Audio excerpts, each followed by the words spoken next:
prazer enorme estar aqui com a doutora Cláudia Carvalho. Hoje nós vamos bater um papo sobre direito patrimonial. Doutora Cláudia, que está estreando conosco na Rede Já Global. tive uma live, Edson, na dia primeiro. Oi, desculpa, não entendi. Nós já tivemos uma live no dia primeiro. Ah, não, sim, mas a sua estreia está sendo hoje, porque a nossa programação, aquele dia foi a inauguração da Rede Ah, Global e era uma live de convite, né? Um painel global com convidados. Agora não, agora a gente está tendo uma live como você fazendo parte da Rede Global todas as segundas-feiras, ou hoje é quinta, tá vendo? Falei segunda. Todas as quintas-feiras, às 20 horas, não é isso? às 19 às 20. 19 às 20. Sabe o que que é isso? É a quinta live. Quando chega na quinta live, você já, sua energia já foi embora, já voou, foi, desapareceu. É que nem a doutora quando está atendendo o 10º cliente. Aí já fala assim, ai meu Deus do céu, já não estou aguentando mais. Então, das 19 às 20 horas, nós estaremos com a doutora Cláudia todas as quintas-feiras, falando sobre. O programa vai se chamar Entendendo Direito, bem legal, né? Porque entendendo direito é bem, né? Dá para entender as duas coisas, mas achei interessante o nome. Falei, poxa, entendendo direito, ou seja, ao mesmo tempo que a gente aprende direito, a gente está buscando entender as coisas, né? Entender de uma forma correta. Sim. Então, para iniciar nossa live, gostaria que você se apresentasse e que você desse o pontapé inicial no nosso bate-papo sobre direito patrimonial. Como que a gente pode entender direito patrimonial? Porque quando você fala assim, né? Mas nos termos legais, né? Com a abrangência disso, o entendimento disso, como que a gente pode compreender essa parte? Então, boa noite a todos. É um prazer estar aqui. Aí sim, esclarecido pelo Edson, né? De forma aí inaugural, inaugurando o canal. E meu nome é Cláudia Carvalho, eu sou de Belo Horizonte,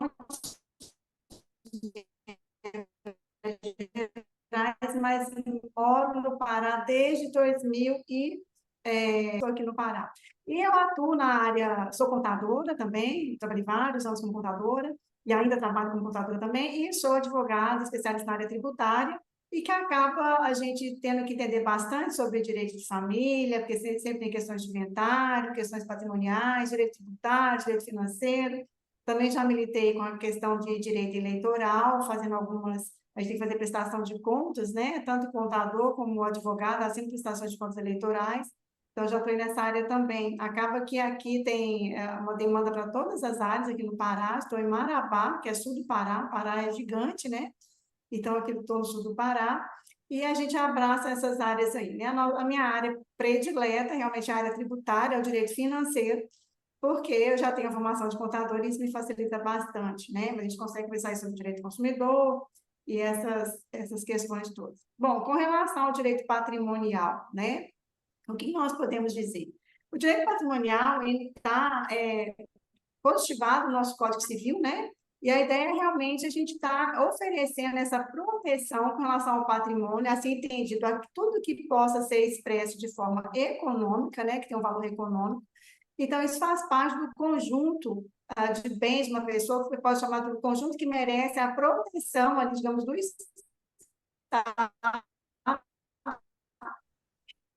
referente àquele indivíduo, para aquele indivíduo. E a gente só fala uma distinção aí, porque você tem os bens relativos à pessoa, que é aquele que está ligado a, a, A sua internet está a travando um pouco, viu, doutora Cláudia? identidade da pessoa, os valores do ser humano, né, ligado à proteção, travando. Está travando Deixa um eu ver se pouquinho. eu coloco, então, direto, que ela está no Wi-Fi. Tá, só um minutinho, Edson, eu vou colocar no Wi-Fi aqui, tá bom? Só um Tá bom? minutinho. Deixa eu colocar.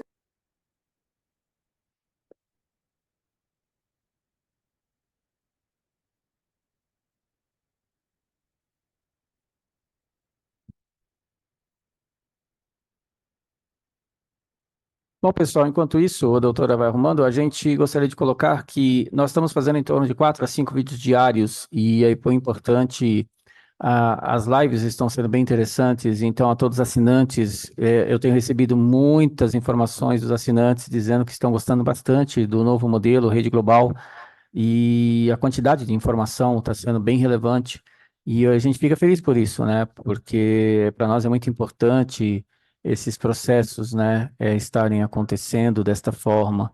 A gente fica bem contente. E gostaria de dizer que algumas lives a gente vai estar fazendo simultâneo com transmissão, porque a gente tenta ampliar ainda mais o alcance da rede, mas uma live a cada 5, né? A gente pretende fazer assim, uma live a cada 10. Então é importante dizer que a nossa audiência, a gente gostaria muito de agradecer pelo apoio, né? Que vocês têm prestado aí para a rede, e todos os nossos correspondentes, e assim por diante. Bom, e a doutora Cláudia, ela está trocando ali a sua conexão, né, para estar participando aqui da live com a gente. Ela estava com algumas interferências e acredito que ela está buscando a solução lá. Nós tivemos hoje uma live sobre Voltei. educação disruptiva. Olá, Tá tudo bem, melhor doutora? agora? Agora está melhor. Sim. Então vamos lá. Sim, eu coloquei direto, que estava no Wi-Fi aqui, mas agora eu coloquei direto no cabo, daí fica um pouco melhor. No Às vezes. cabo é bem melhor. Sempre quando fizer lives assim ao vivo, devido à demanda da banda, é sempre legal colocar direto no cabo, porque aí a situação se normaliza bastante.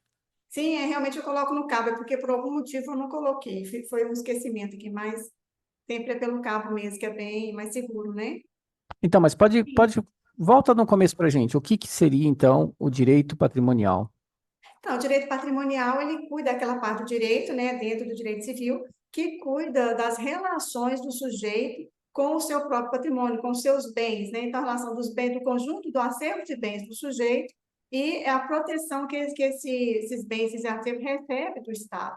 Então, tudo que for, que puder ser expresso de forma econômica, que fizer parte do acervo, da propriedade de um indivíduo ou de uma empresa, pessoa física ou jurídica, né? Então, ou o próprio Estado, isso é considerado um objeto do direito patrimonial, tá? Então, a legislação de legislação, ela vai ser voltada a proteger essa relação aí, tá? E dentro desse acervo de direito patrimonial, nós temos aqueles bens que nós consideramos os bens que são tangíveis, né? Então, a propriedade propriamente dita, imóveis, valores financeiros, depósitos, tudo isso, tudo aquilo que não seja os bens ligados à personalidade, né? Ao indivíduo em si, à sua própria existência. Então, tirando aqueles bens que às vezes confunde um pouquinho, né? O direito de identidade, tirando aqueles bens que são inerentes à pessoa, à personalidade, à própria existência, os bens que podem ser expressos economicamente, eles são aí do direito patrimonial, para ser assim, bem simplório, né? Para não ficar um juridiquês. Tá? E dentro desse acervo nós temos os bens que são os bens tangíveis, né? São corpóreos, e aqueles bens que são incorpóreos, por exemplo, os direitos autorais, né? Que incluem obras, artes, softwares, né? Uma inteligência que uma pessoa cria, por exemplo, né? A gente tem visto muito aí, quem está no âmbito da internet, a questão dessa forma de vender, inclusive, na internet, né? Isso é uma inteligência. Então, isso aí também merece a proteção do Estado. Toda essa forma de inteligência, toda essa forma que tudo que você cria e que possa ser expresso economicamente, isso aí faz parte do seu acervo patrimonial e está no direito patrimonial, tá? E tem aqueles bens que são mais os bens corpóreos, né? Os bens tangíveis e os intangíveis, né? Os intangíveis, muitas vezes, eles têm um valor até maior do que aquele bem que seja tangível. Por exemplo, uma marca, né? Uma marca, ela cria uma identidade para a empresa ou até para a pessoa mesmo, né? Na área de direito, nós temos aí vários nomes que só de falar, de mencionar, não sei se é o caso de dizer aqui, né, Edson, mas já vem com o currículo pronto, né, dependendo do nome da área de direito que você menciona, né, tem o que a gente chama os papas, o Papa do Direito Tributário, o Papa do Direito de Família, Papa do Direito das Relações Internacionais, então você tem nomes que ele já carregam o currículo, isso é propriedade dele também, né, ele tem esse direito, essa proteção de que aquilo sirva, esse acervo sirva para o próprio bem-estar dele, para gerar para ele vantagens financeiras, vantagens econômicas e até do próprio reconhecimento. Então, esses direitos patrimoniais também, é importante que se diga que eles são direitos que eles são disponíveis, diferente dos direitos individuais, né, e personalistas que são indisponíveis. Então, os direitos patrimoniais você pode dispor livremente, negociar livremente, reter e controlar esses bens. É lógico que a gente tem alguns limites, né? Por exemplo, o direito de propriedade no Brasil, e daqui a pouco a gente vai falar um pouquinho dessa proteção que a gente merece do Estado. Então, assim, o direito de propriedade, por exemplo, ele é amplo? O direito de propriedade você pode dispor, pode reter, pode conservar, né? Então, você tem livre disposição da propriedade do imóvel, por exemplo. Mas a questão, por exemplo, do solo, né, dos recursos minerais, aí é de controle da União. Então, ainda que você tenha uma riqueza, é o que acontece muito, né, aí nessa questão das terras indígenas, você tem uma riqueza imensa no subsolo, então aquela riqueza mineral, ela é de quem? Da União, não pertence ao proprietário da superfície. Assim como o espaço aéreo também, da sua propriedade, ele pertence, ele é de legislação aí da União. Então, a sua propriedade, para que seja dito que ela é plena, ela não é plena, não é?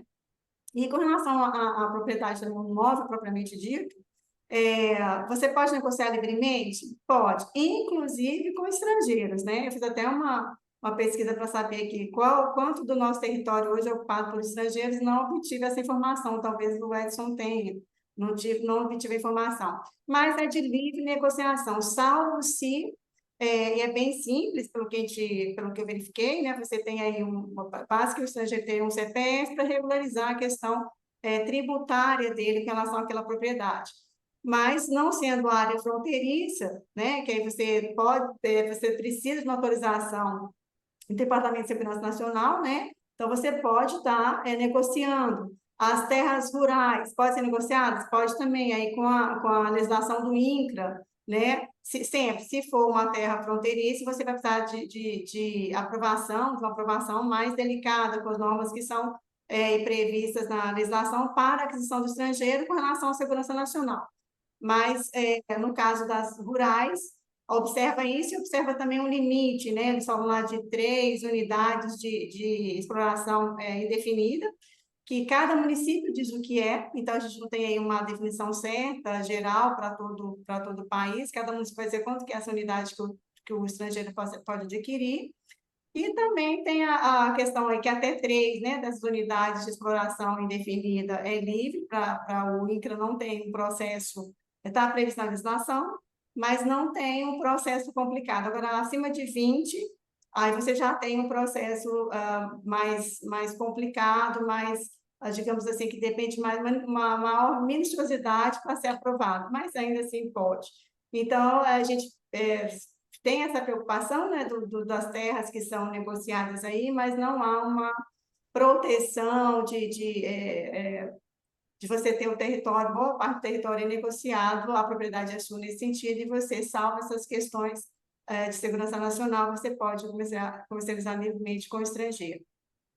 O testamento também, né, do estrangeiro, com relação à propriedade imóvel, qualquer outro bem que ele tenha, ele, pela nossa lei de introdução ao Código Civil, ele é recebido no Brasil, ele é aceito no Brasil, né, tem o Tratado Internacional de Washington, então, quem é signatário desse tratado, o Brasil, no caso, ele aceita o testamento do estrangeiro, desde que o estrangeiro, esse testamento, ele cumpra ali as regras do direito brasileiro também, no que dispõe principalmente aos herdeiros necessários, né? Aquele que a lei prevê, né? Dos herdeiros, a proteção do herdeiro necessário. Então, é uma das únicas, não há uma complexidade muito grande com relação à propriedade imóvel, né?